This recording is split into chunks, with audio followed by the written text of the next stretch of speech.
Luchini, thank you so much for your time. And let's first start with actually maybe the simple question but complicated answer. I mean, I suppose.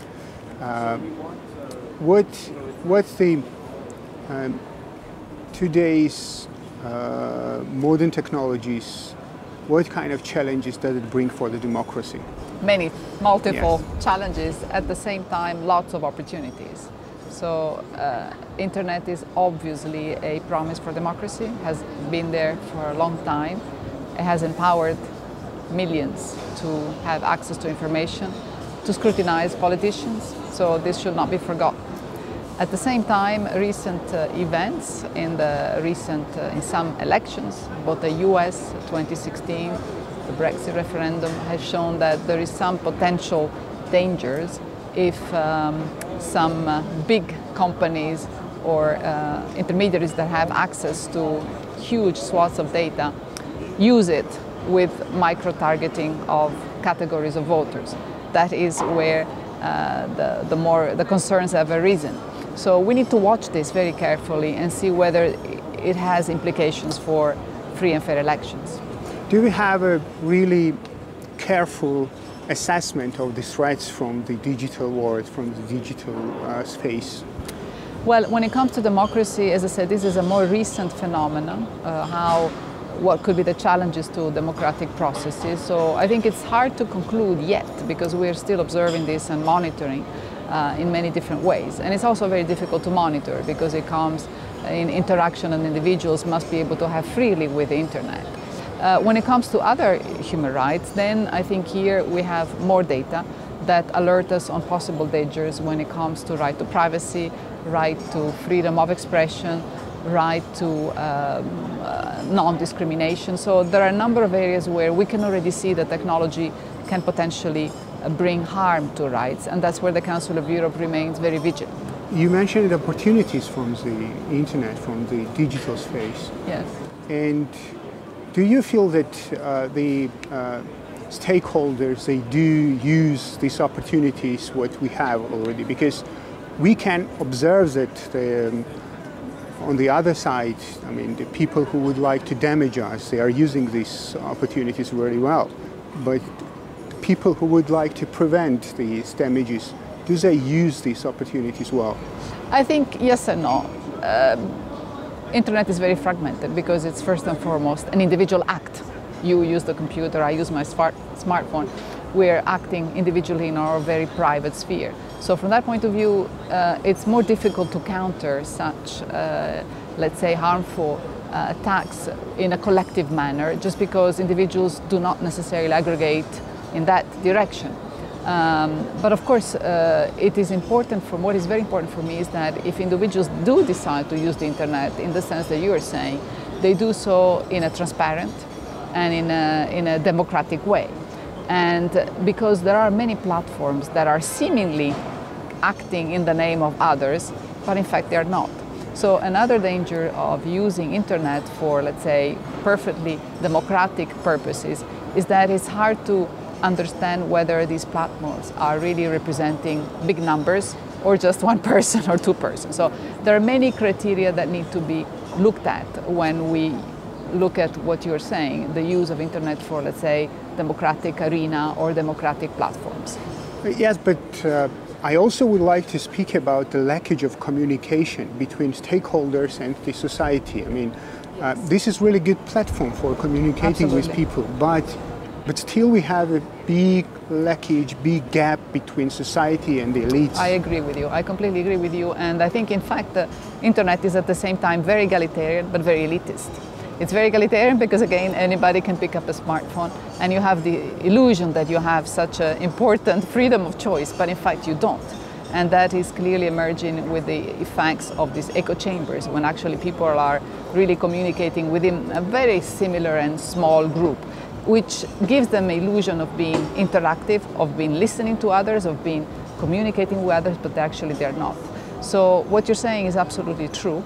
There is not enough, I think, dialogue and interaction between the ones who have the power through internet and the ones who are actually, some of them are just, experiencing internet and not really empowered to Why to has that oversight. happened? Why has that happened? Why stakeholders still can't use it for them, for their, let's say so, for their wellness or something like that? I mean, because is it because this is somehow the literacy problem, I mean, regarding the digitalized Yes. world, or is it because they also really have the big gap between society, despite what is the means of touch, what is the means of communication?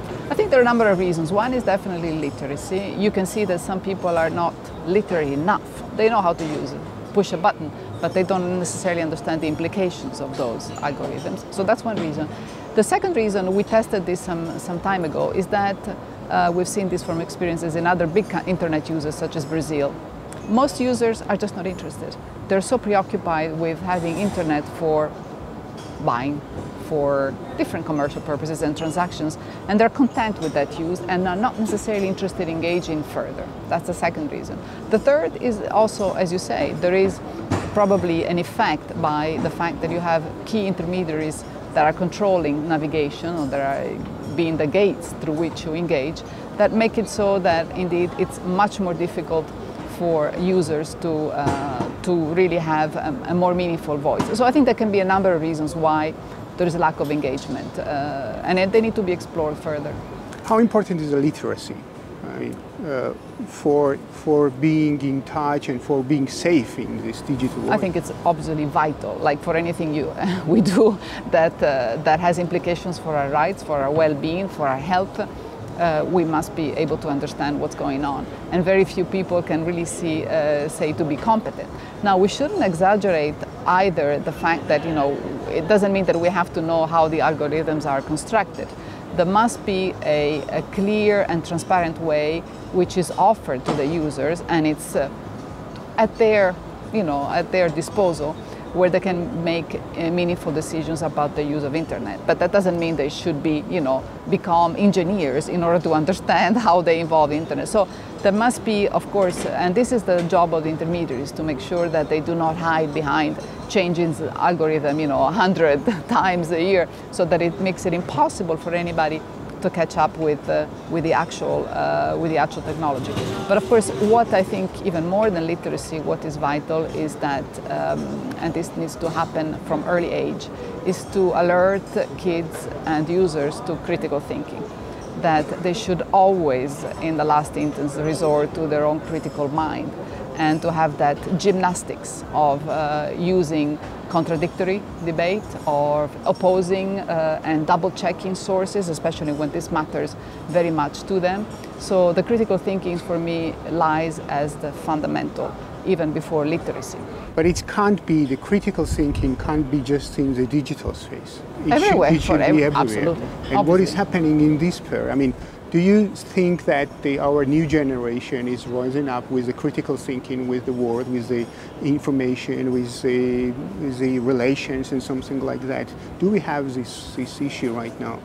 I don't or think they are just open and taking everything what is happening? I think they're very open, certainly much more than maybe my generation was, just because simply they're exposed to a completely new dimension that was not scrutable Which is not bad, before, actually. Which is excellent. And also gives them a possibility to be in touch with different parts of the planet. This is absolutely fantastic. I don't think they're less critical. I think there is some purposeful, let's say, pushing of the young kids more into consumers rather than users. So that they have to be guarded against that danger. But I think they have just the same critical thinking as I had, as we had when we were growing up. So I don't think it's a question of generation being less alert. They're very alert. But I think right now there may be more seen, targeted as consumers, so as users, rather than users. So that, but probably this will be changing. Finally, one of the biggest problem in the internet, in the digital area, is the kind of disinformation, fake news, and which really harms a lot. I mean, which makes counter-democracy activities really much. What we can do? What could be the prevention of that? How can we fight this kind of not everybody could check, double check information. No, that is certain. The Consolviro has produced a very interesting study, which is available online, on, first of all, defining what we mean by fake news. And we don't speak of fake news, we speak of disinformation, which is a more accurate term. And distinguishing between the agent that produces the disinformation, the message, which is the content, and then the interpretation. So you have to distinguish, because if you want to recommend action, you have to distinguish between the different actors that are engaged in carrying disinformation and the effect of this disinformation.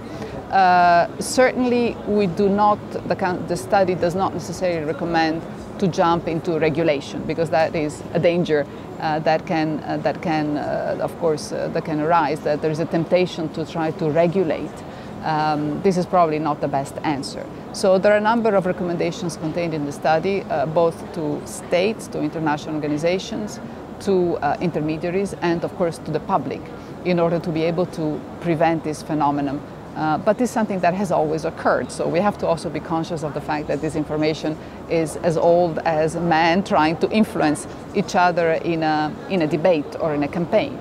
So we must also not over-dramatize the impact of disinformation, because some of it gets self-corrected. So that's, which is a very important way of correcting this, is letting, either through silence or through different ways, making sure that the actual message is carried at the end. So there are several ways that one can prevent disinformation, and of course there are several options that are available. Not everybody agrees on, for instance, no regulation. As I said, this is an option that can be dangerous because of the effect of limiting freedom of expression and freedom of information. So again, yes, this is a complex. And we touched at the freedom of expression and freedom of information. I would like to ask you about media. I mean, because if I'm a representative of media, what is, and if there is a responsibility of media, I mean the big media, because some people do believe that media is just an instrument, and it's not, it has no the responsibility in this, let's call it, battle. I mean, what do you think about that? I think it has a huge responsibility. First of all, by increasing and checking on its own quality. Obviously, if the quality of the print and broadcast media is, the higher the quality, the less the phenomenon of disinformation would be important. So there is a lot of responsibility and checking content, making sure that it is making always the difference between source and content. So there is a tremendous responsibility of the traditional media, if you want, because I think there is a clear link between the quality of the latter and the potential damage of disinformation through other supports. So I think it's a very, very important responsibility that traditional media. And what is interesting for me is that the users or the readers are no fool. They see that if the quality of the traditional media increases, they tend to trust that means over the other. So this is something that I think has been observed recently, and it's very encouraging. It means that after all, there is a big future for traditional media, and B, the users are capable of making the difference. Thank you so much. Thank you. Good luck.